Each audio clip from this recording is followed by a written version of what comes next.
Yes, तो heading लेते हैं आज की हम लोग इलिमिनेशन रिएक्शन। ठीक है, इलिमिनेशन रिएक्शन। तो इलिमिनेशन रिएक्शन को हम लोग थोड़ा सा इसको एक्सप्लेन कर लेते हैं एक बार, है ना। इलिमिनेशन रिएक्शन आपकी क्या होगी? तो एलिमिनेशन रिएक्शन बच्चों लग रहा है कि कुछ चीज आपकी रिमूव होने वाली है ना, हाइड्रोकार्बन से। जैसे हम लोगों ने यहाँ पे लिया कार्बन, सिंगल बॉन्ड कार्बन। ठीक है, यहाँ पे हमने एक बच्चों एलिमेंट ले लिया है लाइक एक्स, यहाँ पे एक ले लिया हम लोगों ने बाई। ठीक है, और अगर मैं एलिमिनेशन को अगर प्रॉपरली डिफाइन करूँ तो आपको समझ में आएगा कि इसमें से कुछ तो बच्चों पार्ट आपका यहाँ से रिलीज होगा। तो जैसे मैंने कहा कि चलो ये जो बाई बाई जो ग्रुप दिख रहा है ना, ये यहाँ से मैंने रिलीज किया है।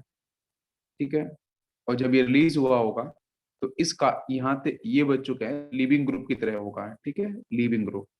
तो ये रिलीज हुआ होगा बाई माइनस के फेज में। ठीक है, तो इस बाई ने क्या किया होगा, इस कार्बन के इलेक्ट्रॉन्स को एक्सेप्ट किया होगा। तो यहाँ पे चार्ज कैसा आया होगा, पॉजिटिव, है ना। उस पॉजिटिव को न्यूट्रलाइज करने के लिए, है ना, ये अल्फा कार्बन आपका ये है, तो इसके पास प्रेजेंट है आपका एक्स, है ना। तो एक्स यहाँ से क्या करेगा, अपने इलेक्ट्रॉन्स को शिफ्ट कर देगा, है ना। जब वो शिफ्ट करेगा तो यहाँ से आपको पता है कि जो एक्स है वो एक्स प्लस की फेज में बाहर जाने वाला है, और जो बाई है वो बाई माइनस की फेज में बाहर जाने वाला है।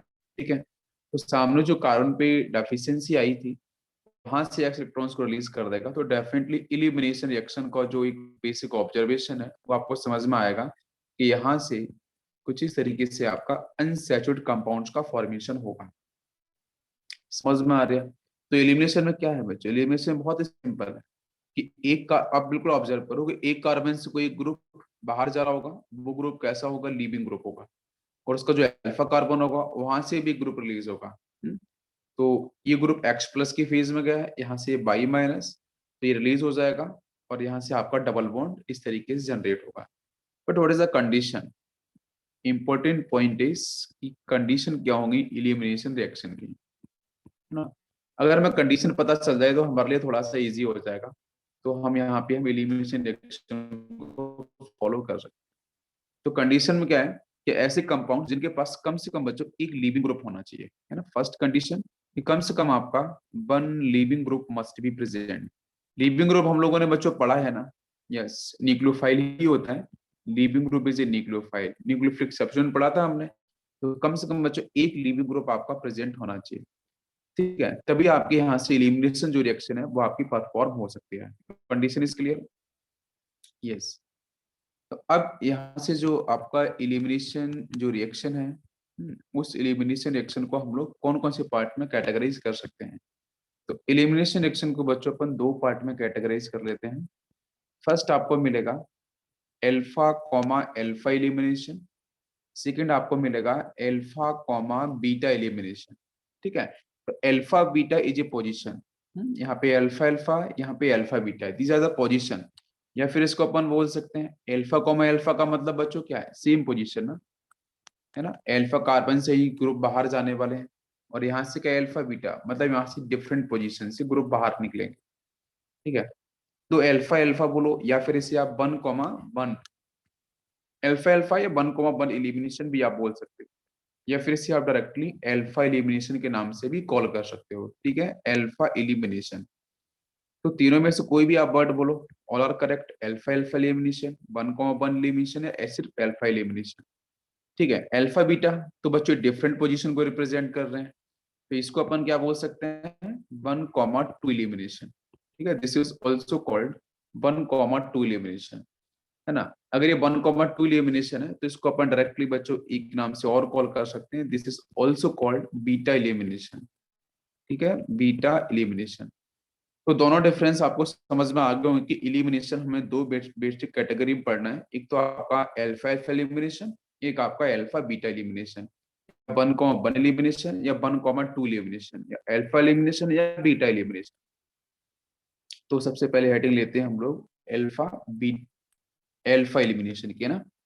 अल्फा एलिमिनेशन, अल्फा एलिमिनेशन का मतलब बच्चों है from the same carbon atom. ठीक है, from the same carbon atom group आपके रिलीज होंगे। जैसे इसका एक सबसे अच्छा एग्जांपल होता है बच्चों क्लोरोफॉर्म का। कि अगर आपने क्लोरोफॉर्म लिया है इन दी प्रेजेंस ऑफ, ठीक है, एल्कोहलिक क्यूएच, इस तरीके से, है ना, ये, तो इस केस में आपको पता है कि यहाँ से क्या रिलीज होगा, बेस है तो बच्चों OH माइनस आयन रिलीज होगा। तो OH माइनस रिलीज होगा तो यहाँ से जो बनता है प्रोडक्ट, वो बनता है आपका डाइक्लोरोकार्बिन। ठीक है, डाइक्लोरोकार्बिन का फॉर्मेशन होता है, बट बाकी इसका मैकेनिज्म कैसे होता है तो मैं अभी आपको थोड़ा सा डिफाइन करता हूँ, आपको समझ में आएगा ये कैसे बना होगा। तो बच्चों सबसे पहले कार्बन के साथ क्या होंगे, 3Cl, है ना, क्लोरोफॉर्म है। एक क्या होगा आपका हाइड्रोजन, इसके सामने हमने वही बच्चों फॉलो किया है।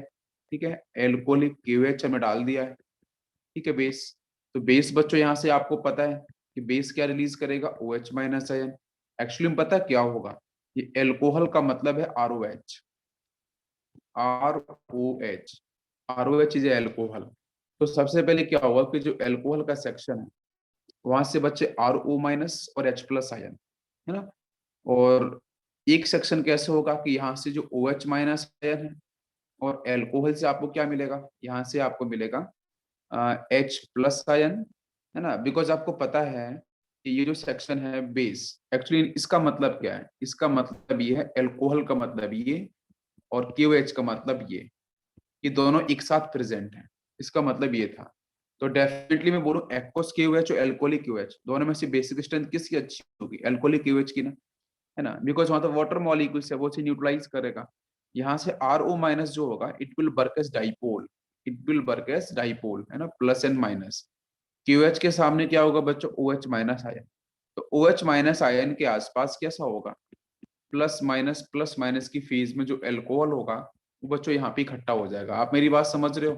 तो इस केस में क्या होगा कि ये जो OH minus and release from KOH, इसकी बेसिक स्ट्रेंथ बढ़ जाएगी। क्यों, क्योंकि वहां पे क्या है RO पार्ट आएगा ना, तो R is a electron releasing group, तो डेंसिटी बढ़ जाएगी। तो ये बल्कि बेस की तरह ट्रीट करेगा, है ना, बल्कि बेस मतलब स्ट्रॉन्ग बेस। तो उस केस में क्या करेगा, ये बात समझ में आ गई, है ना। एल्कोहलिक KOH का मतलब क्या है, एक्वस KOH का मतलब क्या है।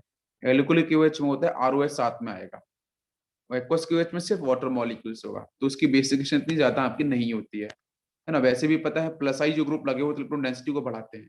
तो अब क्या होगा, तो अब ये जो आपका बेस है, ये बेस बच्चों एक काम करेगा, मोस्ट एसिडिक हाइड्रोजन को सर्च करेगा। तो मोस्ट एसिडिक हाइड्रोजन कौन सा है, ये वाला, this is most acidic hydrogen. तो ये यहाँ से इलेक्ट्रॉन्स विड्रॉ करेगा, ये रिलीज करेगा।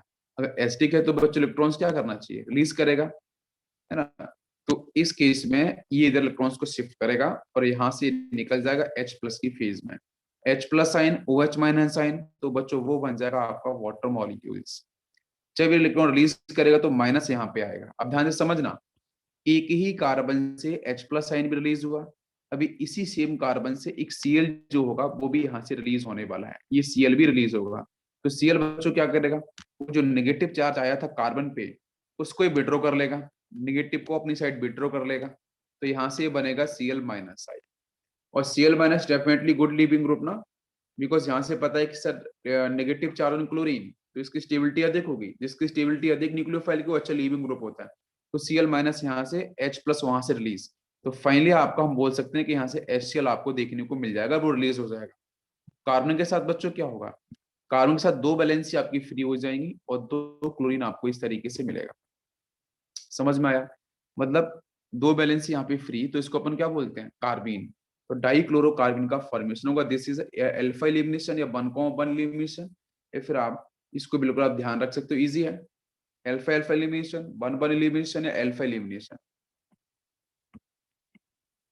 नेक्स्ट अपन लेते हैं, यस, नेक्स्ट बच्चों बात कर लेते हैं अपन बीटा एलिमिनेशन। तो नेक्स्ट है बीटा एलिमिनेशन। बीटा में कैसा होता है, 1,2 टू डिफरेंट पोजिशन से आपका जो ग्रुप है वो आपके रिलीज होने वाले हैं, है ना। तो कैसा होगा, CH2 सिंगल बॉन्ड CH2, यहाँ पे मैंने कोई एक्स ग्रुप लगा दिया बच्चों और यहाँ लगा दिया एक हाइड्रोजन। अब ध्यान से अब समझना, इसके सामने हम लोगों ने बच्चों क्या करा, कोई बेस डाल दिया। ठीक है, इसका बेसिक ऑब्जर्वेशन क्या है कि जो एक्स होगा, एक्स इलेक्ट्रॉन्स को विड्रॉ करेगा because it will work as leaving group, है ना। ये क्या होगा आपका Lg होगा, लिविंग ग्रुप। तो ये बाहर निकल जाएगा एक्स माइनस की फेज में। तो यहाँ पे बच्चों आएगा पॉजिटिव चार्ज, साइड में कौन है, ये अल्फा कार्बन, उसके पास एक अल्फा हाइड्रोजन है, sp3 दिख रहा है, पर कंजूशन जैसा कॉन्सेप्ट है। तो ये अपने इलेक्ट्रॉन्स को यहाँ पे शिफ्ट कर देगा, तो ये भी रिलीज हो जाएगा H प्लस की फेज में। H प्लस यहाँ से, X माइनस यहाँ से, तो वो HX आपका रिलीज हो चुका है। तो इस CH2 डबल बॉन्ड CH2, तो इस तरीके से यहाँ पे एल्कीन का फॉर्मेशन हो रहा है। क्लियर है? तो this is beta elimination, but we will see the mechanism section here also. तो मैकेनिज्म को भी एक बार देख लेते हैं बच्चों, मैक क्या होगा इसका। तो कुछ इसमें ऐसा होगा, कार्बन के साथ अपन ने लिए ले हाइड्रोजन इस तरीके से, है ना, थोड़ा ऑब्जर्व कर लेते हैं एक बार। कार्बन, देन यहाँ पे एक्स पार्ट, देन हाइड्रोजन। ये बहुत ही बेसिक ऑब्जर्वेशन है, अभी आपको समझ में आएगा। यहाँ से बच्चों अपन ने एक बेस ले लिया, और this base is definitely strong base, है ना, स्ट्रॉन्ग बेस। और जनरली बच्चों स्ट्रॉन्ग बेस हम कौन से यूज करते हैं, एल्कोहलिक KOH, ठीक है। एल्कोहलिक, एक्वस KOH नहीं बेटा, aqueous KOH is not the strong base, ठीक है। एल्कोहलिक KOH का यूज कर सकते हो, या फिर आप यहाँ पे आप सोडामाइड का भी यूज करते हो, NaNH2। NaNH2 is also a strong base, जिसका नाम होता है सोडामाइड, ठीक है। सोडामाइड इसको बोलते हैं, बड़ा स्ट्रॉन्ग बेस होता है बच्चों। यहाँ से निकलता है NH2 माइनस, जिसकी इलेक्ट्रॉन डेंसिटी बहुत ज्यादा होती है because of sodium ion. Sodium की इलेक्ट्रोपॉजिटिविटी ज्यादा है, तो बहुत ही आसानी इलेक्ट्रॉन्स को रिलीज कर देता है, तो डेंसिटी इसके ऊपर एट इंस्टेंट काफी ज्यादा आती है। तो वर्क एज स्ट्रॉन्ग बेस। तो ये दो बेस आपको ध्यान रखना है। तो उस केस में क्या होगा, आप फटाक से देख सकते हो यहाँ से। तो बेस है बच्चों B माइनस, बताओ किसको ऑब्जॉर्व करेगा, एक एसिडिक हाइड्रोजन को ना। क्लियर हो रहा है सभी को? अच्छा, दूसरी बात यहाँ से X भी है, ये लीविंग ग्रुप होगा, दिस इज ऑल्सो। तो यहाँ से इलेक्ट्रॉन्स को लेगा ही है, तो ये तो X माइनस की फेज में जाएगा। और बेस बच्चों यहाँ से हाइड्रोजन, ये एसिटिक हाइड्रोजन है, इसको निकालेगा, तो यहाँ से H प्लस की फेज में वो अपने इलेक्ट्रॉन्स को यहाँ शिफ्ट कर देगा, बिकॉज कार्बन पे डेफिशिएंसी आएगी। तो फाइनली आपका बन जाएगा इस तरीके से दो हाइड्रोजन, यहाँ पे आपका हाइड्रोजन एंड हाइड्रोजन बीच में डबल बॉन्ड। तो इस तरीके से एल्कीन का फॉर्मेशन हो जाएगा। सभी क्लियर हुआ? अब यहाँ पे एक बात और ध्यान रखना है बेसिक स्ट्रेंथ में, कि वो जो सबसे स्ट्रॉन्ग बेस कौन सा होता है, sodamide. NaNH2 is strong base. इसके बाद बच्चों आता है एल्कोहलिक KOH, और सबसे वीक बेस की बात करेंगे तो एक्वस KOH, है ना। जो आपको यूज करने को बार बार मिलते हैं ना, उनकी हम बात कर रहे हैं, ये वेरी इंपॉर्टेंट है। सोडामाइड स्ट्रॉन्ग बेस होगा NH2 माइनस, उससे कम एल्कोहलिक KOH होगा, सबसे कम एक्वस KOH होगा, है ना। इस बात को ध्यान रखना है। तो बच्चों यहाँ पे आपका ये फर्स्ट सेक्शन खत्म। नेक्स्ट अपन बात करते हैं टाइप्स ऑफ बीटा एलिमिनेशन, ठीक है। कि बीटा एलिमिनेशन के हमारे जो टाइप्स हैं वो कौन कौन से हैं। तो आपको क्या अल्फा एलिमिनेशन समझ में आया? बिल्कुल क्लियर, सभी को समझ में आया बच्चों? अल्फा एलिमिनेशन, 1,1 एलिमिनेशन, और अल्फा बीटा एलिमिनेशन भी क्लियर हुआ। लेकिन बीटा एलिमिनेशन के बच्चों फर्दर टाइप आते हैं, ठीक है। Yes, thank you. तो बीटा एलिमिनेशन के फर्दर टाइप्स की अगर बात करी जाए, तो वहां पे बच्चों एक तो मिलता है आपको इवन एलिमिनेशन, ठीक है, this is even elimination. Even elimination को हम लोग बोलते हैं यूनिमोलिकुलर, बन बन दिस बन, बन का मतलब बच्चों यूनिमोलिकुलर, ठीक है। This is unimolecular elimination reaction, ठीक है। और इसका सेकेंड टाइप होता है आपका E2। Second is E2। E2 को हम लोग क्या बोलते हैं बच्चों, दिस इज बाईमोलिकुलर। टू दिख रहा है ना, यस, टू का मतलब हो जाएगा this is bimolecular elimination reaction. सही बच्चों क्लियर हुआ E1 E2? तो मैं रिपीट करता हूँ, alpha elimination is easy, beta elimination बच्चों क्लियर होगा। बीटा को अपन 1,2 एलिमिनेशन बोल सकते हैं। उस बीटा एलिमिनेशन के फिर से दो टाइप हैं, एक E1 एलिमिनेशन है, एक E2 एलिमिनेशन है। तो हम लोग सबसे पहले बच्चों बात कर लेते हैं E1 एलिमिनेशन के ऊपर, ठीक है। तो हेडिंग डालते हैं अपन E1, ठीक है। E1 एलिमिनेशन कैसा है, इसमें यूनि मॉलिक्यूल की बच्चों बात करी जाती है। तो कैसा होता है, यहाँ पे CH3, यहाँ पे एग्जांपल लिया मैंने एक CH3, इसका मैकेनिज्म मैं एक्सप्लेन करूंगा, आपको समझ में आएगा। और यहाँ पे आपका X पार्ट, ठीक है। आपको एरो पे लिखा मिलेगा बच्चों एल्कोहलिक KOH, ठीक है। एल्कोहलिक KOH भी लिखा मिल सकता है, फिर एक्वस KOH भी लिखा मिलता है, लेकिन एल्कोहलिक KOH इज बेटर, है ना, क्योंकि हमें एलिमिनेशन कराना है। तो उस केस में क्या करेगा, यहाँ से जो ये X दिख रहा है, ये X बच्चों लीविंग ग्रुप होगा, तो इलेक्ट्रॉन्स को विड्रॉ करेगा। तो यहाँ से X माइनस बाहर जाएगा, तो इसके पास पॉजिटिव चार्ज आएगा। जब वो पॉजिटिव चार्ज आएगा, तो इसके बगल में बच्चों देखो एक अल्फा, दूसरा अल्फा, तीसरा अल्फा, तीन तीन अल्फा है, ठीक है। मतलब जिसपे लीविंग ग्रुप जुड़ा होता है उसको अपन बोलते हैं बीटा, और साइड वाले जो आपके अल्फा, या फिर आप रिवर्स, तो क्या होगा, आप सिंपल से देख रहे हैं कि इसके पास पॉजिटिव चार्ज है, यहाँ पे इलेक्ट्रॉन रिच है, ये सेंटर, तीनों सेंटर रिच हैं, तो कोई से एक हाइड्रोजन इलेक्ट्रॉन्स को यहाँ पे रिलीज कर देगा। तो जैसे रिलीज उसने किया तो ये CH2 के साथ double bond, single bond, CH3 and CH3, तो दिस इज अ प्रोडक्ट। ठीक है, तो इवन एलिमिनेशन में मैं आपको ऑर्डर बताऊंगा, इवन एलिमिनेशन अपन कैसे फॉलो करते हैं और इसका मैकेनिज्म कैसे होता है वो भी एक्सप्लेन करूंगा। आप बस जैसे से ऐसे याद रखो बच्चों, बेटा जस्ट लाइक SN1, SN1 हम लोगों ने पढ़ा था ना, यस, उसी तरीके से इवन एलिमिनेशन भी होता है, सेम है। SN1 में जो ऑर्डर क्या था बताओ जरा, एल्काइल हैलाइड का ऑर्डर क्या था SN1 में, third degree, second degree and 1 degree, we will check the stability of carbocation. ठीक है, तो जो SN1 में हम फॉलो करते हैं वही इवन के अंदर भी फॉलो करते हैं, सेम प्रोसेस है, बट इवन में क्या होगा, स्ट्रॉन्ग बेस आता है, बस प्रोसेस सेम है, सेम मैकेनिज्म होने वाला है। तो सबसे अधिक रेट बच्चों किसका होगा, थर्ड डिग्री एल्काइल हैलाइड का, चाहे आपका इवन हो चाहे SN1 हो। अब दोनों में से कौन सा बनेगा प्रोडक्ट, उसको मैं डिफाइन करूंगा अभी आपको साथ में, तो समझ में आ जाएगा। पहले यहाँ तक क्लियर हुआ सभी को? तो इवन मैकेनिज्म इज नथिंग, ये just like SN1 mechanism, SN1 का जो प्रोसेस है सेम आपका इवन का भी प्रोसेस होगा। तो अपन फटाफट से ना थर्ड डिग्री ले लेते हैं और समझने की कोशिश करते हैं। तो थर्ड डिग्री एक बच्चों एल्काइल हैलाइड अपन ने ऐसा ले लिया है, और सबसे पहली स्टेप बच्चों अगर आपको पता है SN1 में पहली स्टेप क्या थी, स्लो स्टेप थी। तो जो फर्स्ट स्टेप होती है this is RDS, rate determining step. First step is RDS, कैसा होता है कि जो लीविंग ग्रुप है बच्चों, this is a leaving group, ये लीविंग ग्रुप इलेक्ट्रॉन्स को ले रहा होता है, विड्रॉ करता है, तो यहाँ से X माइनस बच्चों बाहर जाएगा। जब X माइनस बाहर जाएगा तो फर्स्ट स्टेप में क्या होता है, X माइनस यहाँ से लीविंग ग्रुप बाहर जाएगा, और उस केस में आपको मिलेगा प्रॉपर कार्बोकैटायन। तो in first step is RDS, it is slow step because यहाँ बच्चों बनता है कार्बोकैटायन। कार्बोकैटायन का यस रीअरेंजमेंट होगा बच्चों, इवन में कार्बोकैटायन का जो रीअरेंजमेंट है बिल्कुल पॉसिबल होता है, रिंग एक्सपांशन रिंग कॉन्ट्रैक्शन बिल्कुल आपको देखने को मिलेगा जस्ट लाइक SN1। फिर इसके बाद क्या होगा, जब यहाँ पॉजिटिव चार्ज आ चुका है तो पहली स्टेप बच्चों ये फर्स्ट स्टेप है, it is clear. Now come second step. तो सेकंड स्टेप कहती है कि मोस्ट स्टेबल कार्बोकैटायन बन गया है, तो यस बिल्कुल। तो अब मोस्ट स्टेबल कार्बोकैटायन को अपन करने वाले हैं बच्चों स्टेबलाइज, कैसा, यहाँ से 3 हाइड्रोजन होंगे, ठीक है ना, तो यहाँ से लीविंग ग्रुप बाहर गया तो पॉजिटिव यहाँ था, इस पॉजिटिव को स्टेबलाइज करने के लिए बेटा हमारे पास ये 3 अल्फा अल्फा एन अल्फा, तो 3 अल्फा मतलब कार्बन है जिसके पास 9 अल्फा हाइड्रोजन है ना, तो हाइपर कंजुगेशन आप लगा सकते हो अब यहाँ से, तो यहाँ से इलेक्ट्रॉन्स को रिलीज कर देगा। तो जैसे बच्चों इलेक्ट्रॉन को रिलीज करेगा तो यहाँ से H प्लस आपका बाहर चला जाएगा, है ना। तो जो सेकेंड स्टेप होगी, तो पहली स्टेप में बच्चों क्या हुआ जल्दी से बताओ, फर्स्ट स्टेप में लीविंग ग्रुप बाहर गया है प्रॉपर, ठीक है, और जब लीविंग ग्रुप बाहर जा चुका है तो कार्बोकैटायन बना है, और सेकेंड स्टेप में अब बच्चों बारी आएगी बेस की। अब यहाँ से एक बेस आएगा, वो बेस स्ट्रॉन्ग बेस होना चाहिए, तो बेस बच्चों क्या करेगा, वो सर्च करेगा मोस्ट एसिडिक हाइड्रोजन को, है? तो इसने H प्लस आयन को निकाला तो यहाँ माइनस आएगा, वो माइनस बच्चों रेजोनेंस करेगा, माइनस सिंगल पॉजिटिव चार्ज, तो definitely firing of H plus ion यहाँ से फास्ट होने वाली है, तो H प्लस आयन यहाँ पे स्टिक करेगा, तो बेस होगा वो H प्लस आयन को खींच लेगा और लेके बाहर चला जाएगा। समझ में आ गया? या फिर बच्चों मान लो OH माइनस आयन कोई होगा स्ट्रॉन्ग बेस, वो H प्लस आयन को लेके बाहर जाएगा, जब बाहर चला जाएगा तो सेकेंड स्टेप जो होने वाली, it is fast step, second step fast होगी, और फास्ट होने के बाद बच्चों डायरेक्ट आप देख लो आंसर क्या बनेगा, कार्बन के साथ CH3, यहाँ पे डबल बॉन्ड CH2।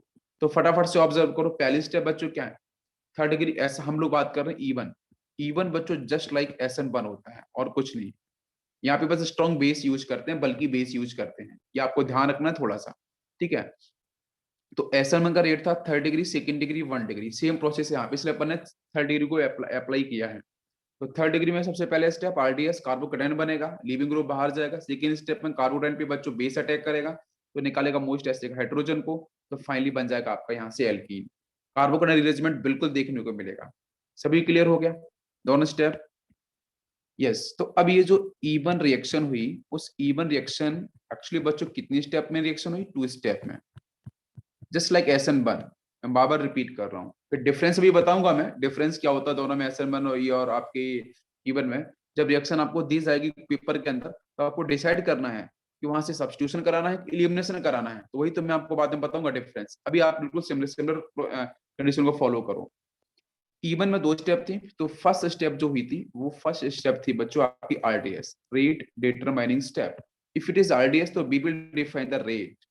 तो dx by dt is equal to क्या होगा कि वहां बच्चों जो आपका सबस्ट्रेट था उसकी पावर 1 और साथ में कुछ था क्या, नहीं था, सिर्फ आपका रिएक्टेंट दे रखा था सबस्ट्रेट। तो इसलिए इसका जो बच्चों ऑर्डर आता है वो कितना आता है 1, है ना, सबस्ट्रेट की पावर 1 है तो ऑर्डर इज 1। तो मॉलिक्युलरिटी भी कितनी होगी, तो इसकी बच्चों मॉलिक्युलरिटी भी कितनी 1, बिकॉज एक ही मॉलिक्यूल रिएक्शन में पार्टिसिपेट करेगा, वो आपका सबस्ट्रेट होगा फर्स्ट स्टेप में। देन बच्चों बने carbocation, if carbocation is formation rearrangement will take place, so that's why rate of even reaction, तो rate of even elimination reaction जो आएगी आपकी, है ना, वो बच्चों directly proportional to stability of carbocation definitely. तो जितना अधिक स्टेबल कार्बोकैटाइन होगा उतना अधिक आपके इवन एलिमिनेशन का रेट भी देखने को मिलेगा। क्या आपको मेरी बात सभी को समझ में आ रही है? It is clear, now it is clear. यही बच्चों सेम प्रोसेस किसमें था, SN1 के अंदर ना, सेम प्रोसेस यहाँ भी फॉलो होगा, करेक्ट।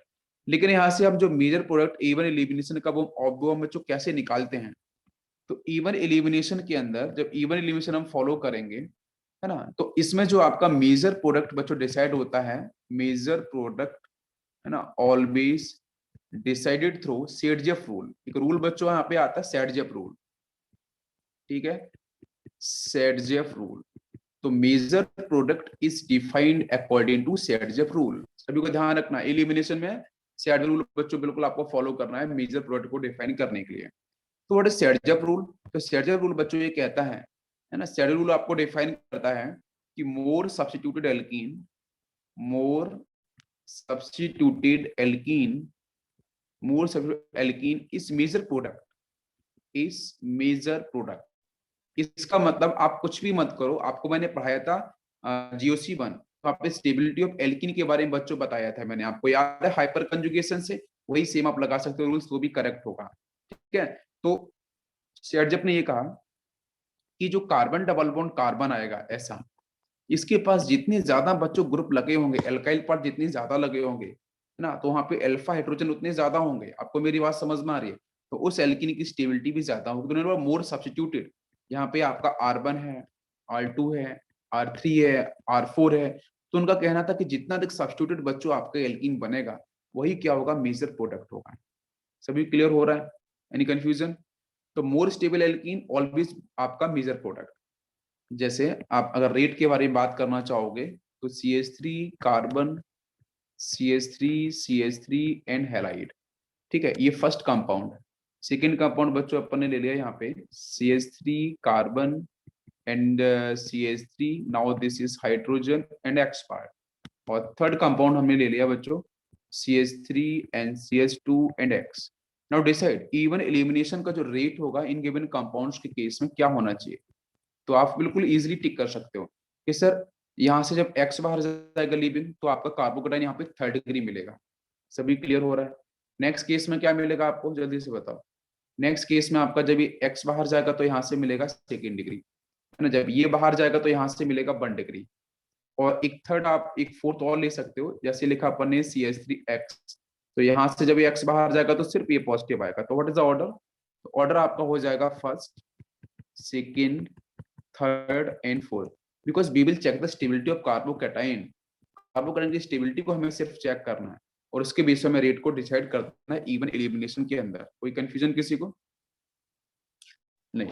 और दूसरी बात बच्चों, जो इवन एलिमिनेशन जो रिएक्शंस होती है वो ना तो आपकी स्टीरियो स्पेसिफिक होती है ना ही स्टीरियो सेलेक्टिव होती है, ठीक है। इवन एलिमिनेशन, लेकिन याद करो हमने एसएन के अंदर पढ़ाया था स्टीरियो एक्सप्रेस स्टीरियो सेलेक्टिव के बारे में। तो अब यहाँ ध्यान रखो कि जो इवन एलिमिनेशन है वो ना तो बच्चों आपकी स्टीरियो स्पेसिफिक रिएक्शंस होती है और ना ही आपकी स्टीरियो सेलेक्टिव रिएक्शंस होती है, ठीक है। इसको मैंने लिखाया था, आपको क्लास नोट्स में आप चेक कर लेना एक बार, stereospecific stereo selective.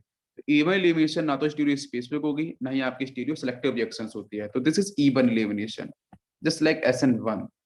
Next बच्चों बात कर लेते हैं अपन E2, ठीक है। E2 के बारे में ऑब्जर्व कर लेते हैं E2 किस तरीके से होगा। तो E2 में अपन और स्ट्रॉन्ग बेस यूज करेंगे। आप या SN2 की तरफ चले जाओ, आप E2 जब पढ़ रहे हैं तो आप SN2 की तरफ जाओ। तो SN2 में बच्चों रेट किसका फास्ट होता है, 1 डिग्री का, 2nd डिग्री का एंड 3rd डिग्री का, यही ऑर्डर होता है। या सेम बच्चों आपके E2 को लेके भी है, तो E2 के अकॉर्डिंग आपका जो फर्स्ट 1 डिग्री होगा इसी का बच्चों रेट क्या होगा, फास्ट होगा।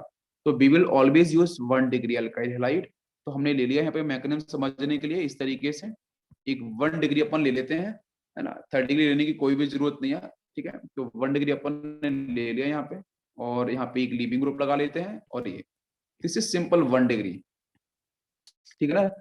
अब यहाँ से बच्चों लीविंग ग्रुप है, वो तो इलेक्ट्रॉन्स को लेगा ही, तो वो तो बाहर जाएगा, बट अपन यहाँ पे एक बेस बच्चों यूज करेंगे, है ना, बेस। अब ये जो बल्कि बेस यूज करेंगे तो जल्दी तो क्या होने वाला है, E2 आपको, SN2 आपको याद है ना, SN2 में क्या हुआ था बच्चों, बॉन्ड फॉर्मेशन बॉन्ड ब्रेकिंग एक साथ हुई थी, क्लियर है ना आपको। तो यहाँ से क्या होगा, लिविंग ग्रुप बच्चों बाहर जाएगा, तो ये डेल माइनस होगा, यहाँ पे डेल पॉजिटिव होगा, और उस पॉजिटिव को स्टेबलाइज करने के लिए क्या होगा कि बेस बच्चों किसको निकालेगा, इस एसिडिक हाइड्रोजन को H प्लस की फेज में, और वो हाइड्रोजन अपने इलेक्ट्रॉन्स को यहाँ पे रिलीज भी कर रहा होगा। मतलब यहाँ पे लिविंग ग्रुप बाहर भी जाएगा, मतलब ये वाला केस क्या सा होगा, बॉन्ड ब्रेकिंग होगी, और यहाँ पे आपको क्या मिलेगा, बॉन्ड फॉर्मेशन भी मिलेगा। मतलब यहाँ पे जो इंटरमीडिएट स्टेट बनती है वो कुछ ऐसी बनती है, मैं आपको यहाँ पे एक्सप्लेन कर देता हूँ, नीचे आपको समझ में आएगा। जैसे कार्बन सिंगल बॉन्ड कार्बन, यहाँ से लिविंग ग्रुप, ये बॉन्ड टूट जाएगा, है ना, बॉन्ड ब्रेकिंग होगी, और यहाँ से बच्चों नया बॉन्ड का फॉर्मेशन होगा, डैश डैश लिखा है ना अपने double bond, this is dash dash dash, ठीक है ना, इस तरीके से। तो यहाँ से बॉन्ड का फॉर्मेशन होगा, बाकी आपके जो ग्रुप लगे हैं उसको आप इसी तरीके से लगा दो। और इस साइड में बच्चों क्या होगा, यहाँ पे जो हाइड्रोजन था, है ना, जो हाइड्रोजन था उसका बॉन्ड भी ब्रेक होगा, और साइड में कौन आएगा, साइड में आएगा बेस। तो बेस क्या करेगा, इस एस्टर हाइड्रोजन को बाहर लेके जाएगा, तो ये इलेक्ट्रॉन्स को यहाँ शिफ्ट करेगा, ये लिविंग ग्रुप यहाँ से बाहर जाएगा तो प्लस यहाँ पे होगा। तो देखो लिविंग ग्रुप का बॉन्ड टूट रहा है, कार्बन हाइड्रोजन बॉन्ड भी आपका ब्रेक हो रहा है, और BH बॉन्ड फॉर्मेशन हो रहा है, क्यों, क्योंकि बेस बच्चों लेके जाएगा एस्टिक हाइड्रोजन को, और डबल बॉन्ड यहाँ पे जनरेट होगा। मतलब दोनों प्रोसेस एक साथ देखने को मिलते हैं, तो इसी तरह ट्रांजिशन स्टेट, यही आपकी होती है ट्रांजिशन स्टेट, जिसको अपन एंटी इलिमिनेशन बोलते हैं बहुत सारे बच्चों, this is also called anti elimination, anti elimination, anti elimination भी अपन बोल देते हैं। इस एंटी अपोजिट हो रहा है ना, एच ऊपर है लिविंग ग्रुप नीचे है, तो इसको अपन बोलते हैं एंटी इलिमिनेशन, या बच्चों यही दिस इज ट्रांजिशन स्टेट, जहां पे इलेक्ट्रॉन का रिपल्शन कम से कम होना चाहिए, इलेक्ट्रॉन का जो रिपल्शन होगा वो कम से कम होना चाहिए, तभी एंटी इलिमिनेशन को सपोर्ट करता है E2 मैकेनिज्म, ठीक है, सभी क्लियर हो गया। और फिर बच्चों ये बाहर निकल जाएगा, बाहर निकलने के बाद आपका कार्बन डबल बॉन्ड कार्बन, है ना, कुछ इस तरीके से आपका जनरेट हो जाएगा, दिस इज फाइनल प्रोडक्ट। तो इसमें आपका रेट क्या आएगा, तो E2 बच्चों कितनी स्टेप में फिनिश हुई, ओनली 1 स्टेप में। E2 आपकी कैसी है, only 1 step reaction, single step reaction, SN2 भी सिंगल था ना, तो यहाँ भी आपका सिंगल स्टेप रिएक्शन है। आपको याद कैसे रखना है, SN2 दो एक साथ आएंगे ना तो एक ही स्टेप में खत्म हो जाएगा, यहाँ भी दो एक साथ आए बच्चों तो ये भी एक स्टेप में खत्म होगा, तो इसका रेट लॉ क्या होगा, तो अकॉर्डिंग टू रेट लॉ ये हो जाएगा आपका dx divide by dt, that is equal to k, यहाँ पे आपका सबस्ट्रेट ये भी आया था साथ में, और यहाँ पे आपका होगा बेस, और बेस की पावर भी कितनी 1, तो यहाँ से आपको मिल गया बच्चों इसका ऑर्डर कितना होगा, बोलो जल्दी से, तो ऑर्डर आपका हो जाएगा 2, एंड मॉलिक्युलरिटी ऑल्सो 2, ऑर्डर भी 2 होगा और मॉलिक्युलरिटी भी 2 होगी।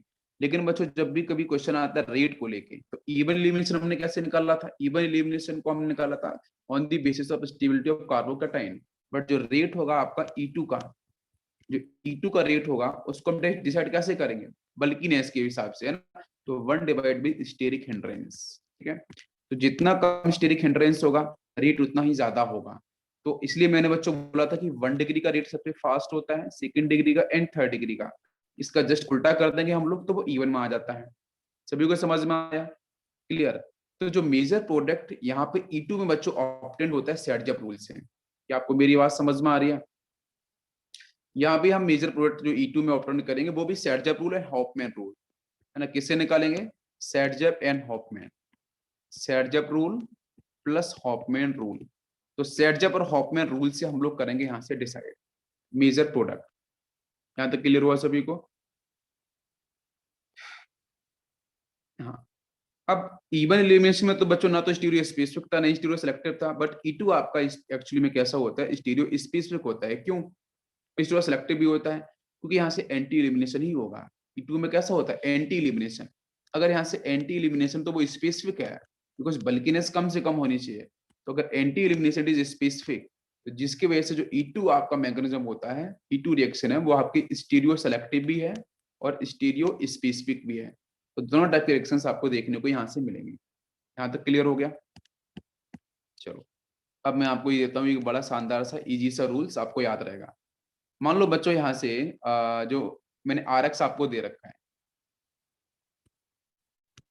ये RX आपका सपोज 1 डिग्री भी हो सकता है, 2 डिग्री भी हो सकता है, 3rd डिग्री भी हो सकता है। ठीक है, तो मैं लिख लेता हूँ। चलो, ये आपका 1 डिग्री भी हो सकता है, 2 डिग्री भी हो सकता है और 3rd डिग्री भी हो सकता है।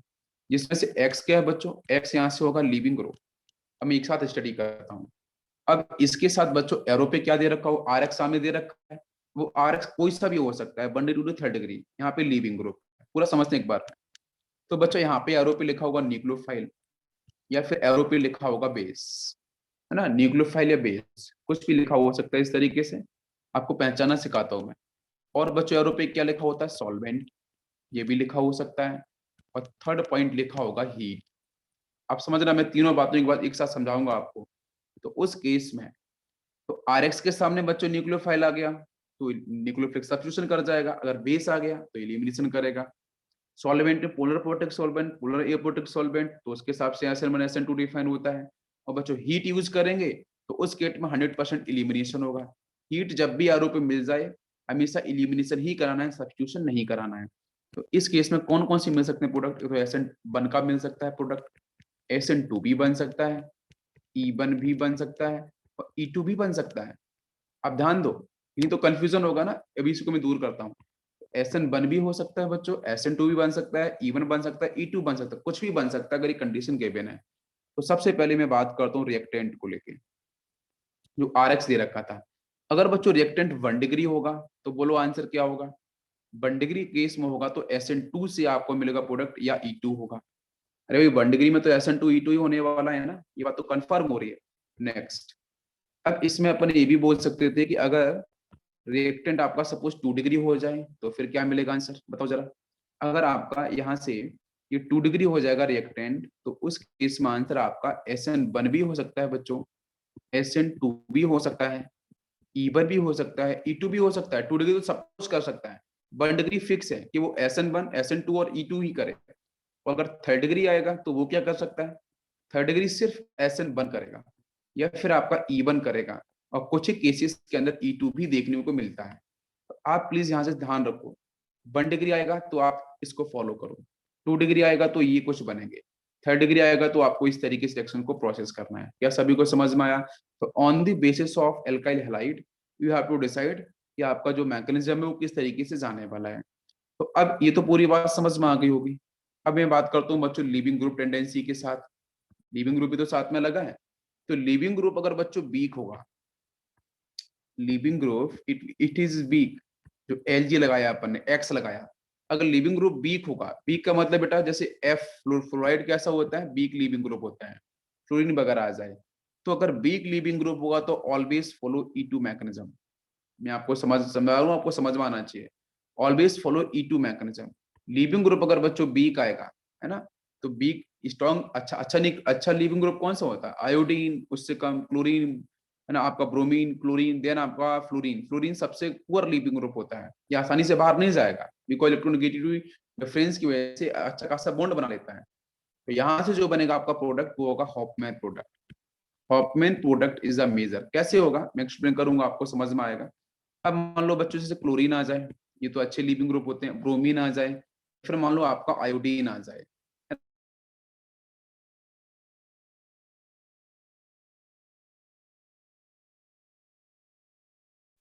बताओ, आपका क्लोरीन आ सकता है, ब्रोमीन आ सकता है, आयोडीन आ सकता है। तो उस केस में आप E1 भी करा सकते हो और आप E2 भी करा सकते हो, आप SN1 भी करा सकते हो, SN2 भी करा सकते हो। क्या बात क्लियर हो रही है? अगर आपका जो रिएक्शन, मैं रिपीट करता हूं, अगर आपका वीक लिविंग ग्रुप होगा तो कैसे करना है डिसाइड? समझ में आ रहा है? E2। अगर आपके लिविंग ग्रुप बच्चों बहुत ही आसानी से रिलीज हो रहे हैं, गुड लिविंग ग्रुप है, क्लोरीन ब्रोमीन आयोडीन, तो आपका E1 E2 SN1 SN2 कुछ भी हो सकता है। ठीक है ना? ये बात क्लियर हो गई। ये दोनों बातें क्लियर हुई। बताओ एल्काइल आपका जो रिएक्टेंट, मेन रिएक्टेंट गिवन है, क्या उससे डिसाइड कर सकते हो आप कौन सा बनेगा? अभी इसके अंदर से भी बताऊंगा ना कौन कौन सा और बनेगा। ये समझ में आ गया? लिविंग ग्रुप के बेस पे भी समझ में आ गया। गुड लिविंग ग्रुप होगा तो कुछ भी हो सकता है। ठीक है। अगर पुअर लिविंग ग्रुप होगा तो सिर्फ बच्चों E2 एलिमिनेशन होगा, ठीक है ना, बस ये बात तो फिक्स है। गुड, नेक्स्ट देखते हैं। अब यहाँ से तीसरा बच्चों जो कंडीशन था वो न्यूक्लियोफाइल और बेस को लेकर कहानी है। न्यूक्लियोफाइल और बेस रिएक्शन आपके सामने मैं बार बार लिखूंगा। तो न्यूक्लियोफाइल और बेस की बच्चों बात करें, अगर क्वेश्चन के एरो के ऊपर देखा चार्ज, चार्ज अगर आपको दे रखा है, चार्ज देने का मतलब नेगेटिव चार्ज आपको मिलेगा डेफिनेटली। अगर न्यूक्लियोफाइल बेस पे चार्ज दे रखा है नेगेटिव चार्ज, तो बताओ SN1 SN2, अरे चार्ज वाली स्ट्रॉन्ग होते हैं ना, तो बच्चों कौन सा होगा, SN2 मैकेनिज्म होगा। और कौन सा होगा, E2 मैकेनिज्म। अगर चार्ज दे रखा है तो SN2 और E2 को आप फॉलो कर सकते हो। दूसरी बात, अगर यहाँ पे चार्ज नहीं दे रखा है तो आपका न्यूट्रल होगा। अगर आपका न्यूट्रल होगा तो फिर आंसर बताओ कैसे होगा, इफ इट इज न्यूट्रल। तो मैंने आपको पढ़ाया था, न्यूट्रल होगा तो आपका E1 डिफाइन होगा, न्यूट्रल है तो E1 डिफाइन होगा या SN1 डिफाइन होगा।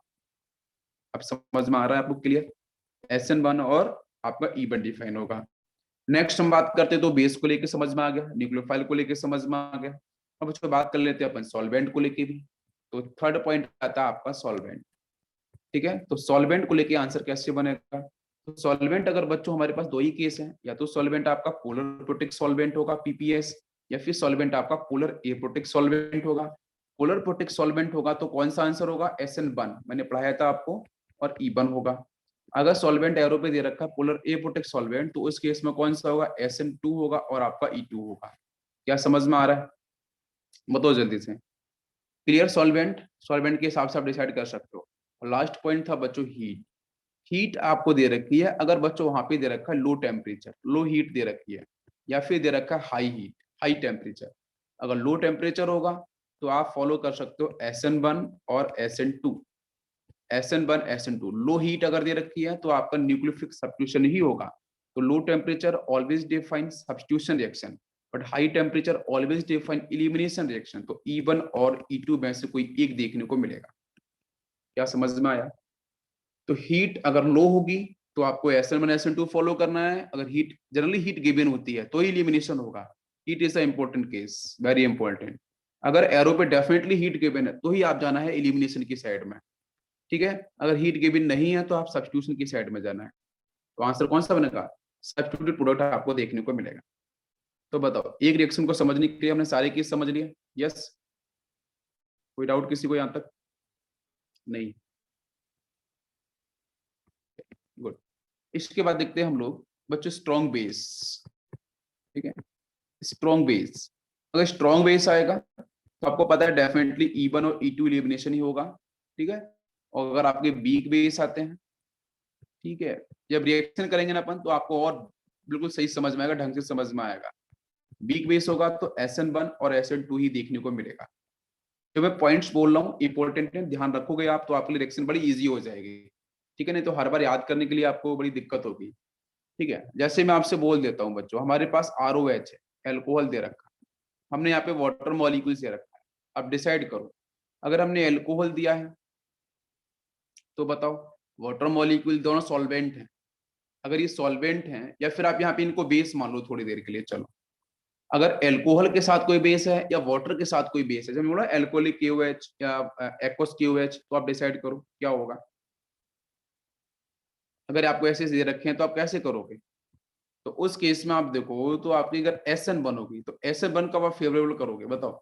SN1 तब फेवरेबल होगा जब आपके बल्कि ग्रुप लगे होंगे, बिकॉज उसको स्टेबिलिटी चाहिए होती है ना कार्बोकेटाइन को, तो बल्कि ग्रुप लगे होंगे मतलब थर्ड डिग्री, तो आपका SN1 से फॉलो होगा। E1, E1 के साथ आपको हीट दी जाएगी, E1 रिएक्शन में हीट दी जाएगी। और अगर आपका E2 रिएक्शन होगा तो उस केस में आपके बल्कि बेस होंगे, ठीक है। बल्कि बेस मतलब टर्सरी ब्यूटॉक्साइड टाइप में, ठीक है, टर्सरी ब्यूटॉक्साइड बल्कि बेस। तो उस केस में आपको ध्यान रखना है, मैं आपको जनरलाइज करता हूँ, आपको समझ में आ गया होगा कि अगर बच्चों हीट गिवन होगी, सिंपल हीट गिवन है तो आप E1 एलिमिनेशन से कर सकते हो, ठीक है। वो तो एलिमिनेशन ना, हीट गिवन है तो एलिमिनेशन ही होगा, बट सिर्फ हीट गिवन है तो ये। अगर बल्कि बेस गिवन है हीट के साथ तो फिर आपका E2 होगा। SN1, यहाँ से हम SN1 SN2 तो हो सकता है, SN1 नहीं फॉलो होगा, तो फिर हम बल्कि बेस को फॉलो, अगर बल्कि बेस 3rd डिग्री वाला होगा तो SN1 होगा। SN2 भी हो सकता है, अगर आपका 1 डिग्री वाला होगा तो SN1 से SN2 से फॉलो हो जाएगा। क्लियर हो गया। चलो अपन एग्जांपल लेते हैं, समझ में आएगा। जैसे मैंने एग्जांपल लिया CH3 CH2 single bond CH and Cl and following the CH3, ठीक है। और यहां लिख दिया मैंने बीटा एलिमिनेशन। बीटा एलिमिनेशन, तो बीटा एलिमिनेशन का मतलब क्या है कि वो E1 भी हो सकता है और E2 भी हो सकता है। अभी आरोप मैंने कुछ भी लिख के नहीं दिया, आप बताओ कौन क्या क्या बनेगा प्रोडक्ट। आरोप हमने कुछ भी नहीं लिखा है, आप बताओ कौन कौन सा बनेगा प्रोडक्ट। यस, जब एरो पे कुछ भी नहीं लिखा है तो क्या बनना चाहिए प्रोडक्ट। हमने सिर्फ रिएक्टेंट डिसाइड करने वाले हैं, तो हम सिर्फ रिएक्टेंट से ही डिसाइड करेंगे। तो रिएक्टेंट बच्चों निकालते हैं पहले लिविंग ग्रुप, तो Cl is a leaving group, ठीक है ना। ये आपका यहाँ से लिविंग ग्रुप होगा। इलेक्ट्रॉन्स को इसने एक्सेप्ट कर लिया कार्बन से, तो कार्बन पे आएगा पॉजिटिव चार्ज। वो पॉजिटिव कैसा होगा, सेकंड डिग्री कार्बोकैटायन होगा। डेफिनेटली समझ में आ रहा है, सेकंड डिग्री कार्बोकैटायन, क्लियर। अब इसके बगल में अगर देखो लिविंग ग्रुप जिसके पास लगा है आप उसको अल्फा मान सकते हो, कोई दिक्कत नहीं, इसको अपन ने अल्फा मान लिया। तो बगल वाले क्या होंगे, बीटा और बीटा। इसको बीटा 1 मान लेते हैं, इसको बीटा 2 मान लेते हैं। तो बीटा 1 बीटा 2 के पास क्या हाइड्रोजन, तो वो बहुत ही आसानी से अपने हाइड्रोजन इलेक्ट्रॉन्स को रिलीज कर देंगे। किसके ऊपर, उस जो कार्बन के ऊपर जिसके पास पॉजिटिव चार्ज है, बिकॉज उसको स्टेबल करना है आपको। तो बीटा 1 बीटा 2 ही इलेक्ट्रॉन आपके जो हाइड्रोजन है वो इलेक्ट्रॉन्स को निकालेंगे। तो जब वो एक बार यहां से निकालेगा, एक बार यहां से निकालेगा, तो एक बार जब इधर से निकालेगा तो मानते हैं फर्स्ट प्रोडक्ट, यहां से निकालेगा तो सेकंड प्रोडक्ट। तो फर्स्ट अपन बना लेते हैं। फर्स्ट आ जाएगा CH3, यहाँ से आपका ये हो जाएगा CH, है ना, डबल बॉन्ड, इधर आपका हो जाएगा ये CH, देन सिंगल बॉन्ड के साथ आपका CH3। और सेकंड क्या बनेगा प्रोडक्ट, सेकंड बन जाएगा आपका CH3 CH2 CH double bond CH3। Now you have to decide which one is major answer. ये मेजर होगा कि ये मेजर होगा, कौन सा मेजर होगा। तो स्टेबल एल्कीन कौन सी है, देखो ये एल्कीन, देखो इसके आसपास देखो 6 अल्फा हाइड्रोजन है। हाँ, अरे सेकेंड थोड़ी स्टेबल होगा, पहला वाला स्टेबल होगा। इसके पास देखेंगे तो यहाँ पे देखो, अरे हाइपर कंजुगेशन याद नहीं है क्या। इसके पास कितने अल्फा हाइड्रोजन होंगे, 2 अल्फा हाइड्रोजन, सिर्फ ये वाले अल्फा हाइड्रोजन होंगे। इसके पास कितने होंगे, ये कार्बन और ये कार्बन, इसके पास 6 अल्फा हाइड्रोजन होंगे ना, 3 और 3 6। तो किसके पास हाइपर कंजुगेशन ज्यादा होगा, फर्स्ट के पास। तो फर्स्ट इज मेजर आंसर। अगर फर्स्ट आपका मेजर होगा तो इसको कॉल सेट प्रोडक्ट, इसी को बोलते हैं अपन सेट प्रोडक्ट। और सेकंड वाले के पास less alpha hydrogen, less hyperconjugation, less stability, तो इसको अपन क्या बोलेंगे, हॉफमैन प्रोडक्ट। तो सेट प्रोडक्ट कौन सा होता है, जो मोर सब्स्टिट्यूट होगा, जिससे मोर अल्काइल ग्रुप लगे होंगे, समझ में आ गया। और आपका हॉफमैन कौन सा होगा, इसके पास लेस अल्काइल ग्रुप लगे होंगे। एक साइड ग्रुप लगा है ना 2 अल्फा हाइड्रोजन, अरे आप लेस सब्स्टिट्यूट में मत जाओ, आप सिंपल अल्फा हाइड्रोजन चेक कर लो। हाँ, आप सोचोगे ठीक है। इसके पास अरे एल्कीन की स्टेबिलिटी पता है ना, हाइपर कंजुगेशन, लेक्चर को चेक कर लो आप, ठीक है ना, आपको मिल जाएगा वहां पे। तो यहाँ पे 12 हाइड्रोजन थे सेकंड वाले में, फर्स्ट के पास 6 अल्फा हाइड्रोजन होंगे, ठीक है ना, 3 यहाँ पे 3 यहाँ पे, तो मोर स्टेबिलिटी ऊपर आएगी। तो मोर स्टेबल को अपन क्या बोलेंगे, सेट प्रोडक्ट, है ना, SP प्रोडक्ट, और इसको बोलेंगे हॉफमैन प्रोडक्ट, जो आपका अनस्टेबल होता है माइनर वाले को। तो सेट प्रोडक्ट क्या है, अरे क्लियर हुआ भाई, किसी ने फर्स्ट टिक किया था, सेकंड टिक किया है। सेट प्रोडक्ट की बात करते हैं, तो जो मोस्ट स्टेबल एल्कीन,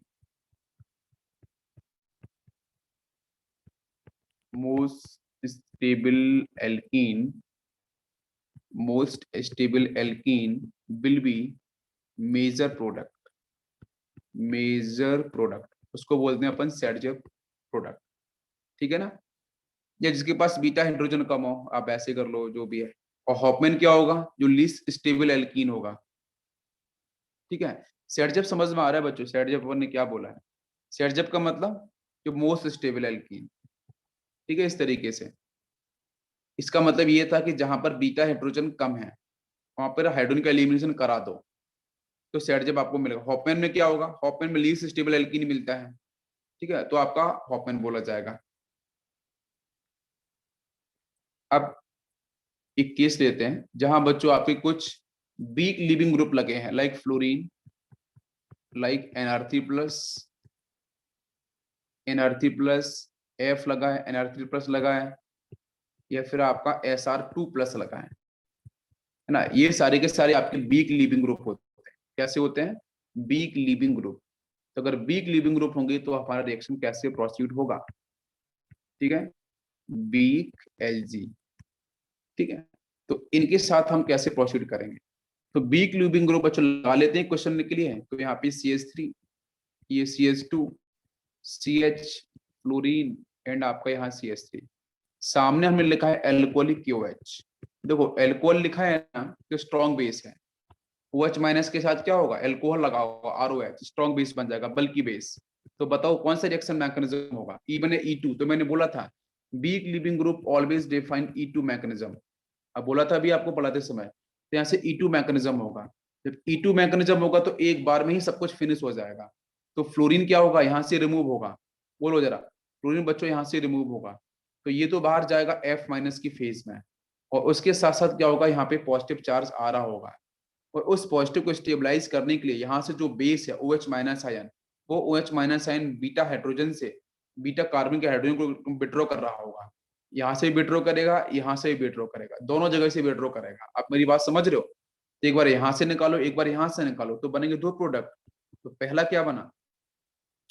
ये बन गया CH3 CH। आप चेक करो, डबल बॉन्ड और CH, और साइड में आ जाएगा CH3। एक तो ये बना प्रोडक्ट। सेकंड क्या बनेगा? सेकंड बन जाएगा आपका CH3 CH2 और ये CH, और यहाँ बच्चों डबल बॉन्ड CH2। यही तो बनेगा। नाउ यू टू डिसाइड कि कौन सा मेजर कौन सा माइनर, कौन सा सेटअप कौन सा हॉफमैन। पहले ये बताओ कौन सा सेटअप कौन सा हॉफमैन, फर्स्ट और सेकंड में से। Yes, first is Saytzeff product.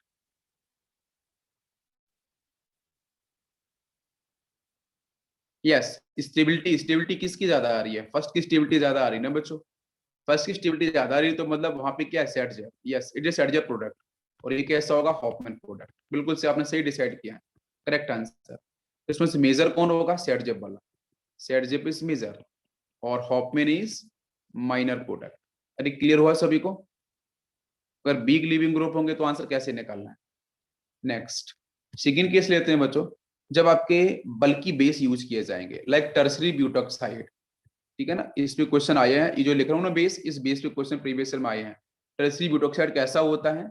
Tertiary, तो टर्सरी कार्बन पहले बना लो आप, इस तरीके से हो गया टर्सरी ब्यूटॉक्साइड। ठीक है, बल्कि बेस होगा। ऑक्सीजन पर डेंसिटी बहुत ज्यादा होने वाली है, बिकॉज ये बहुत ही बल्कि ग्रुप है, और प्लस आई को शो करेंगे, इलेक्ट्रॉन्स को रिलीज करेंगे। तो यहाँ पे इलेक्ट्रॉन डेंसिटी की बच्चों वैल्यू बहुत ज्यादा बढ़ जाएगी ऑक्सीजन पे, तो work as base, strong base की तरह वर्क करेगा।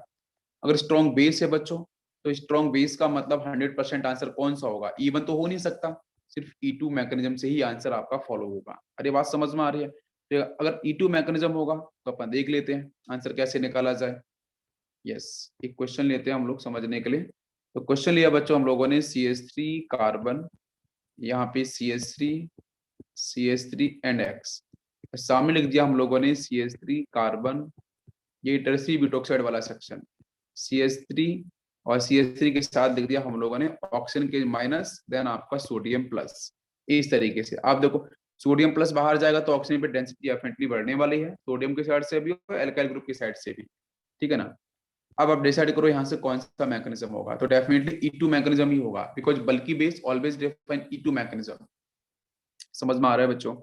अब E2 मैकेनिज्म होगा तो ये तो आपका बेस है, ये तो बच्चों सर्च करेगा मोस्ट एसिडिक हाइड्रोजन को सर्च करेगा इस गिवन कंपाउंड से। बहुत सही है। तो सबसे पहले लीविंग ग्रुप को बाहर निकाल दो जल्दी से। तो ये X बाहर चला जाएगा। यस, तो X बच्चों माइनस बाहर गया, यहाँ प्लस आया। जैसे प्लस आएगा तो बल्कि बेस क्या करेगा? कोई भी यहाँ से या फिर यहाँ से कहीं से बच्चों निकालेगा हाइड्रोजन, इलेक्ट्रॉन्स को यहाँ शिफ्ट कर देगा। तो आपको सीधा आंसर मिलेगा CH3। एक ही आंसर मिलेगा, कार्बन डबल बॉन्ड CH2, और यहाँ भी आपका CH3। तो दिस इज द प्रोडक्ट। इसमें सिर्फ एक ही प्रोडक्ट आपको देखने को मिलेगा। तो this is also a part of E2 elimination. एक केस और लेते हैं बच्चों, रेजोनेंस मान लो आ जाए क्वेश्चन में। अगर रिएक्टेंट के अंदर रेजोनेंस अगर आपको मिल जाए तो कैसे करना है? चलिए अपन ने CH2 double bond CH, single bond CH2 and CH, यहाँ Lg ग्रुप अपन ने यहाँ लगाया, देन CH के साथ अपन ने यहाँ पे CH, ऊपर बच्चों CH3, और इधर एक CH3 ऐसा लिखा, और एरो पे लिखा अपन ने एल्कोहलिक KOH, एल्कोहलिक KOH, और साथ में हीट भी लिख दी है। अब बताओ आप, तो बच्चों एल्कोहलिक KOH दे रखा है, साथ में हीट, तो 100% आंसर कौन सा होगा? E2 एलिमिनेशन से। किससे हो? पहले मैं E2 वाले सारे केस बता रहा हूँ, आप ध्यान रखो प्लीज। E2 के मैं जो केस बता रहा हूँ आपको, ये सारे के सारे केस ध्यान रखना कि E2 एलिमिनेशन डायरेक्टली आपको टिक करना है, और डेप्थ में नहीं आता है बच्चों क्वेश्चन, ठीक है ना। आप सिंपल पहचानना होता है कि E2 कहाँ E1 कहाँ है। तो E2 एलिमिनेशन आपका होगा, ये बात समझ में आ गई। अब E2 एलिमिनेशन होगा तो क्या करेंगे बोलो? तो सबसे पहले लिविंग ग्रुप को बाहर यहाँ से निकलना है, तो लिविंग इलेक्ट्रॉन्स को बेटर कर रहा होगा, तो यहाँ से क्या होगा? Cl माइनस बाहर जा रहा होगा, तो यहाँ प्लस आएगा। अब वो जो प्लस आ रहा है वो पॉजिटिव, देखो क्या रेजोनेंस करेगा? बताओ बच्चों, क्या वो प्लस रेजोनेंस करेगा? यस और नो? अब तो रेजोनेंस करेगा ही नहीं। क्यों रेजोनेंस नहीं करेगा? क्योंकि रेजोनेंस कंजुगेशन में नहीं है। पॉजिटिव नो, बिल्कुल सही। तो पॉजिटिव के साथ यहाँ पे क्या है? देखो ये CH2 दिख रहा है, तो ये आपका एक बीटा हो गया है, और एक बीटा साइड में ये हो गया है। अब E2 एलिमिनेशन में क्या रीअरेंजमेंट होता है बच्चों? नहीं होता है ना। यस। तो सेकंड डिग्री ही बना रहेगा, इसमें कोई रीअरेंजमेंट होने के चांस नहीं होंगे। तो दो बनेंगे प्रोडक्ट, हम दोनों बना लेते हैं। तो फर्स्ट क्या बनेगा, बनाओ जल्दी से। CH2 double bond CH single bond CH double bond CH, ऐसा। और CH के साथ में क्या आएगा यहाँ पे? एक और CH, इधर CH3 और इधर CH3, ये बन गया फर्स्ट प्रोडक्ट। सेकंड क्या बनेगा बताओ जरा? सेकंड बनेगा CH2 double bond CH single bond CH2, है ना। सिंगल बॉन्ड यहाँ है। देन बच्चों यहाँ पे आ जाएगा आपका CH double bond CH, H तो बाहर चला जाएगा ना। यस, H बाहर निकल जाएगा, सिर्फ दो CH3 मिलेंगे साइड में। तो एक CH3 नीचे लगा दिया मैंने, एक CH3 ऊपर लगा दिया। बताओ इन दोनों में से कौन सा स्टेबल होगा? दोनों आपने कॉपी बना लिए होंगे, दोनों में से मोर स्टेबल कौन सा होगा बताओ? ओके, आप बोलोगे सर यहाँ तो एल्कीन के केस में सर ये बहुत स्टेबल आ रहा है, सेकंड वाला क्यों? कोई 3 3 6 6 अल्फा हाइड्रोजन, 2 इधर देख रहे हैं भाई, 8 अल्फा हाइड्रोजन आ गए यहाँ तो। इस केस में इसमें कितने आएंगे? अब डबल बॉन्ड जहाँ पे आया था उसके वाले में देखेंगे तो सिर्फ एक अल्फा हाइड्रोजन है, तो बोलेंगे sir second is more stable. क्या सही आंसर होगा? नहीं होगा। अब यहाँ पे हाइपर कंजुगेशन से आंसर नहीं बैठेगा। अब आंसर रेजोनेंस विल डिफाइन। तो रेजोनेंस देखो, double bond single bond double bond, तो फर्स्ट केस में रेजोनेंस आ रहा है। तो रेजोनेंस अगर बच्चों सामने दिख जाए तो एल्किन की जो स्टेबिलिटी थी ना वो क्रॉस हो जाएगी, फिर आप अल्फा हाइड्रोजन से नहीं निकाल सकते हो। तो उस केस में हमारा first is major as compare to second. First क्यों मेजर होगा? Because of resonance. क्योंकि रेजोनेंस हमने पढ़ा है जीओसी वन में, उसकी प्रायोरिटी काफी ज्यादा होती है। Definitely resonance will define the correct answer. तो इस केस में हॉफमैन कौन होगा? जल्दी बोलो। जो मेजर होगा वो हॉफमैन होगा, मतलब फर्स्ट वाला बोलेंगे अपन हॉफमैन, और सेकंड वाले को बोलेंगे अपन सेरजियर प्रोडक्ट। तो ये भी कहानी होती है। क्या सभी को समझ में आया? कोई कंफ्यूजन किसी को? नो। नेक्स्ट क्वेश्चन लेते हैं हम लोग। यस। नेक्स्ट बच्चों बात करते हैं पायरोलिसिस ऑफ ईस्टर पे। ठीक है, पायरोलिसिस ऑफ ईस्टर। तो पायरोलिसिस का मतलब होता है हीट करना। ठीक है, ईस्टर को हीट कर देना। तो हीट करने वाले केस में कौन सा एलिमिनेशन होगा देखते हैं हम लोग। तो यहाँ पे है CH3 C double bond oxygen, और यहाँ पे अपन ने लिया है CH2 सिंगल बॉन्ड CH3। इस तरीके से अपने एग्जांपल ले लिया है ना। दिस इज पायरोलिसिस, ठीक है। Sorry, this is Easter. आपका ईस्टर मैंने दे दिया सामने। अब इस ईस्टर के सामने हमने बच्चों लिखा है सिंपल हीट। इसको हीट करेंगे। पायरोलिसिस का मतलब हीट होता है, हीट। पायरो का मतलब हीट होता है। अब इस ईस्टर को हीट करेंगे तो कैसी रिएक्शन पॉसिबल होती है, आप ध्यान समझना। इसका जो बच्चों मैकेनिज्म है वो कौन सा होने वाला है? E2 एलिमिनेशन होता है। पायरोलिसिस ईस्टर में क्या होता है? हीट करते हैं डायरेक्ट, तो हीट करने से कौन सा होगा? E2 elimination. तो E2 एलिमिनेशन कैसे होता है मैं आपको थोड़ा सा यहाँ बताता हूँ ध्यान से। जरा इस मॉलिक्यूल को देखना, इसको नीचे लिखता हूँ। CH3 carbon double बॉन्डो oxygen CH2 CH2 and hydrogen, ऐसे लिखा हमने। अब ध्यान से देखना क्या यहाँ से रिमूव होने वाला है और क्या बनेगा प्रोडक्ट। तो इस केस में एक तो एसिड बनता है और एक एल्कीन बनता है। तो कैसे बनेगा? तो जब हीट करेंगे तो हीट करने के साथ बच्चों क्या होगा? देखो बस इस ग्रुप को छोड़ देना, इस ग्रुप से आपको लेने देना अभी नहीं है। इधर देखो, एक एल्काइल इधर है ईस्टर में, एक एल्काइल आपका इधर होगा। तो इसमें जो आपका बड़ा साइज का, मैं आपको इजी ट्रिक बता रहा हूँ, जो आपके बड़े साइज का एल्काइल ग्रुप होगा, बिगर साइज का, उसके पास जो टर्मिनल हाइड्रोजन है उसको बाहर निकालना आप। तो हम क्या करेंगे, आप इसको इस तरीके से भी समझ सकते हो, अल्फा बीटा पोजीशन के साथ, है ना, कि यहाँ पे हमने बीटा वन इसको बोल दिया है, ठीक है, इस फंक्शन को बगल में अल्फा हो जाएगा, ठीक है ना, इसको भी अपन अल्फा ही बोल सकते हैं, दिस इज अल्फा टू, इसको अपन ने अल्फा टू बोला, ये बीटा वन बोला, इसको बीटा टू बोला। तो बीटा टू से क्या निकला है आपका हाइड्रोजन, ये हाइड्रोजन यहाँ से रिलीज होगा H प्लस की फेज में, तो वो क्या करेगा, वो अपने इलेक्ट्रॉन्स को यहाँ शिफ्ट करेगा इस डायरेक्शन में, ठीक है, क्लियर। और फिर उस केस में ये सिग्मा आपका यहाँ शिफ्ट हो जाएगा।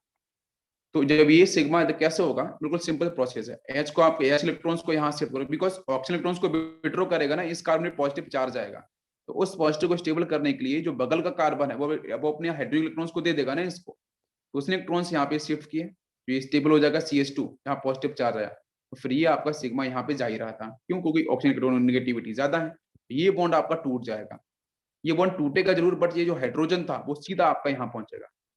तो एक तो आंसर आपका बनेगा, देखो direct CH3 C double bond OH, EH कौन है, EH है आपका टर्मिनल पोजीशन, ये वाला H था, EH यहाँ पहुंच चुका है, और एक बनेगा आपका simple CH2 double bond CH2। तो this is a final product. तो आप इसके डायरेक्ट इसको याद रखो, बाकी इसके मैकेनिज्म को और जानना है तो आप मेरे बाकी के लेक्चर्स देख लेना, लेकिन यहाँ पे आपको ये बात समझ में आएगी कि हम यहाँ पे एग्जांपल और लेंगे तो आपको और समझ में आएगा। तो पायलोसो क्रिस्टल के अंदर क्या करेंगे कि जो बड़ा ग्रुप है उससे निकालो टर्मिनल हाइड्रोजन बीटा से, और उसको हाइड्रोजन को निकाल के आप यहाँ शिफ्ट कर दो, तो ये बॉन्ड को ब्रेक कर दो, ये पूरा ग्रुप एसिड बन जाएगा, ये बनेगा सिर्फ एल्कीन, हो गया आंसर। E2 एलिमिनेशन होता है। एक क्वेश्चन और लेते हैं, जैसे हम लिया CH3 CH2 CH CH C double bond O then CH3, ऐसे लिखा हम लोगों ने, ठीक है, और सामने हमने हीट बोला है। तो आपको बस देखना चाहिए कि सर ये ईस्टर है क्या, ये जो दे रखा है ना, ये मॉलिक्यूल आपका ईस्टर है क्या यहाँ से, यस और नो, नहीं कोई ईस्टर नहीं है, सिंपल हीट दे रखा है, मतलब हीट का मतलब आपका E2 एलिमिनेशन होगा। अब E2 एलिमिनेशन कैसे किया जाए बताओ। तो ये जो पूरा ग्रुप होगा ना, ये पूरा ग्रुप लिविंग ग्रुप की तरह वर्क करेगा, work as leaving group, ester नहीं है, आपको कीटोन टाइप में ऐसा कुछ दे रखा होगा, ये बाहर लिविंग ग्रुप की तरह वर्क करेगा। तो ये बाहर जाएगा यहाँ से, क्यों, क्योंकि ये पाई ऊपर जाएगा तो यहाँ पे माइनस होगा, इस पे प्लस होगा, तो वो प्लस पॉजिटिव है तो अंदर से इलेक्ट्रॉन्स को विड्रॉ करेगा सिग्मा को, तो ये बॉन्ड टूटेगा, ये बॉन्ड टूटेगा तो प्लस यहाँ पे आएगा, जब प्लस वहां पे आएगा तो क्या होगा, ये दो बीटा हाइड्रोजन है, बीटा कार्बन के पास हाइड्रोजन है, वो इलेक्ट्रॉन्स को इधर से शिफ्ट और इधर से शिफ्ट, तो दो केस बनेंगे। तो पहला आंसर क्या बनेगा, CH3 single bond CH double bond CH single bond CH3, और सेकेंड क्या बनेगा, सेकेंड बन जाएगा CH3 सिंगल बॉन्ड CH2 और यहाँ से CH डबल बॉन्ड CH2। आप डिसाइड करो दोनों में से मेजर कौन और माइनर कौन। यस, तो इसके पास 6 अल्फा हाइड्रोजन आएंगे 336, इसके पास सिर्फ कितने आएंगे 2 अल्फा हाइड्रोजन, तो इनमें दोनों में से कौन स्टेबल, फर्स्ट, फर्स्ट है definitely, first is major product, second is minor product. हो गया क्लियर सभी को, यस,